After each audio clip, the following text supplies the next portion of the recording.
রুমটা করে দিলাম। আমার উপর আক্রমণের তার একটা হত্যা পরিকল্পনার মূল কারণ ছিল তাকে আমি ফ্ল্যাট খালি করতে বলেছি। হ্যাঁ। ফ্ল্যাটের ভিতরে সে মাদক সংক্রান্ত কর্মকাণ্ড করতো, আর তার কাছ থেকে অ্যাম্বুলেন্স কিনে নিয়েছি আমরা।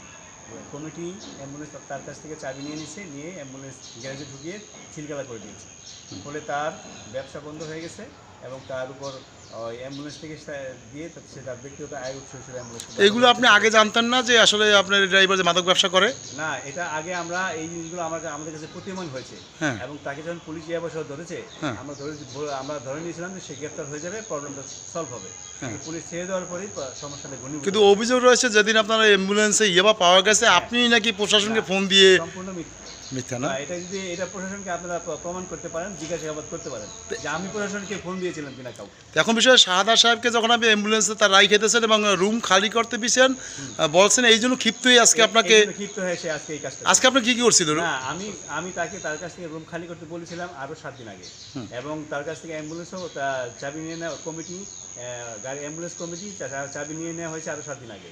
ফলে আমি অ্যাম্বুলেন্স চাবি তার কাছে নিয়ে নেওয়ার ফলে সে ক্ষিপ্র হয়, এবং আমি তাকে যেহেতু রুম খালি করার তাগিদ দিয়েছি, কারণ রুমে সে অবৈধভাবে থাকে, এটা অফিসার্স কোয়ার্টার, এখানে সে থাকতে পারে না, এবং এখানে সে তার মাদক সংক্রান্ত কর্মকাণ্ড করে। এর আগে আপনি জানতেন না যে? এর আগে বিষয়টা আমি অতটা ভাবি নাই। যখনই সে আমার কাছে অস্বীকার করছে বারবার, যতবার আমি তাকে জিজ্ঞাসাবাদ করেছি সে ততবার আমার কাছে অস্বীকার করেছে।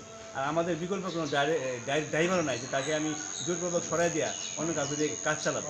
এটা একটা আজকে কি হয়েছিল আপনার রুমে বসে? আজকে আমার রুমে বসে সে বলছে স্যার কমিটি তার সাথে কথাবার্তা হয়েছে, কমিটির সাথে আমার সাথে সরাসরি কোনো কথা হয়নি।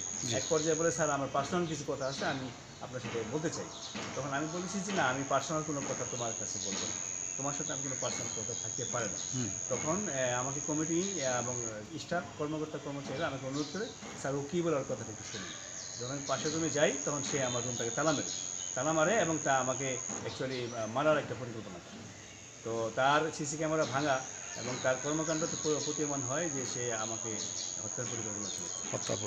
এখন কি করছেন এখানে? শাহাদাত সাহেব যে রুমে ছিল আপনার কোয়ার্টারে, এখানে এসে আপনারা কি করলেন? এখানে এসে আমরা তার রুম খালি পাই, খোলা পাই, খোলা দেখে আমার স্টোর কিপার এবং স্টাফদেরকে সাথে নিয়ে আমি রুম সিলগালা করি। সিলগালা করে দিয়েছি। একজন উপস্থিত ছিল। আচ্ছা, ধন্যবাদ।